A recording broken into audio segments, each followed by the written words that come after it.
জেনে নিন কেমন যাবে আজকের আবহাওয়া। জুন মাসের শেষ থেকে রাজ্য জুড়ে বৃষ্টি শুরু হয়েছে। উত্তরে আগেই বর্ষণ শুরু হয়েছিল। সপ্তাহখানেক আগে থেকে দক্ষিণবঙ্গে শুরু হয়েছে খেল।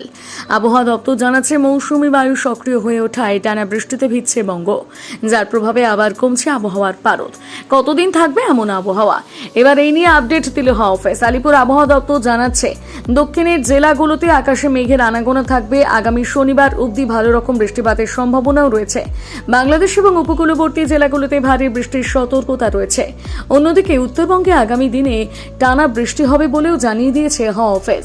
তবে লেটেস্ট পূর্বাভাস বলছে, মৌসুমী অক্ষরেখা সক্রিয় হওয়ার পাশাপাশি বাংলাদেশের ওপরে থাকা ঘূর্ণাবর্ত ঘনীভূত হয়ে বঙ্গোপসাগরের দিকে এগোতে শুরু করেছে, আর এটি নিম্নচাপে পরিণত হতে পারে বলে অনুমান করা হচ্ছে।